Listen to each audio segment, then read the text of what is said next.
ആഗ്രഹങ്ങൾ ഒരു വഴിക്ക്, ജീവിതം മറ്റൊരു വഴിയിൽ. നാം ഏതു വഴിയിലാണെന്ന് മനസ്സിലാക്കാൻ കഴിയാത്ത അവസ്ഥ. അതാണ് ജീവിതം. ഒന്നും ഒരുപാട് ആഗ്രഹിച്ചു പോകരുത്. ഒന്നിനോടും അമിതമായ മമത്വം വയ്ക്കരുത്. കാരണം അപ്രതീക്ഷിതമായി ഒരു ദിവസം എല്ലാം മാറ്റി നിർത്തിയാകും ഈശ്വരൻ നമ്മെ പരീക്ഷിക്കുന്നത്.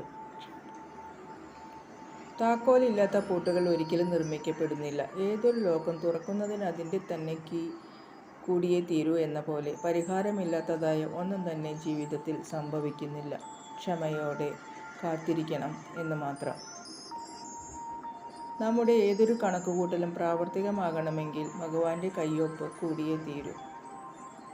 കണക്കുകൂട്ടലുകൾ തെറ്റുമ്പോഴാണ് തെറ്റിദ്ധാരണ ഉണ്ടാവുന്നത്. ഒരാൾ ചെയ്യുകയും പറയുകയും ചെയ്യുന്ന കാര്യങ്ങൾ കേൾക്കുന്ന മറ്റൊരാൾ അതിനെ മറ്റൊരു രീതിയിലാകും മനസ്സിലാക്കുന്നത്. ഒരാൾക്ക് ശരിയെന്ന് തോന്നുന്നവ മറ്റൊരാൾക്ക് തെറ്റായി തോന്നിയേക്കാം. കേൾക്കുന്നവരുടെ മാനസികാവസ്ഥ പോലെയായിരിക്കും മനസ്സിലാക്കുക. നമുക്കുള്ളതിൽ സന്തോഷം കണ്ടെത്തുക. ഇല്ലാത്തതിനെ ഓർത്ത് ദുഃഖിക്കാതിരിക്കുക. ഇന്നലെ മറ്റാരുടെയോ സ്വന്തമെന്ന് കരുതിയത് ഇന്ന് നമുക്ക് സ്വന്തം. നാളെ എല്ലാം മറ്റൊരാൾക്ക് സ്വന്തമായി തീരേണ്ടതാണ് എന്ന് തിരിച്ചറിയുമ്പോൾ ജീവിതം സന്തോഷമായി ആസ്വദിക്കാൻ കഴിയും. എല്ലാവർക്കും സ്നേഹത്തോടെ ശുഭരാത്രി.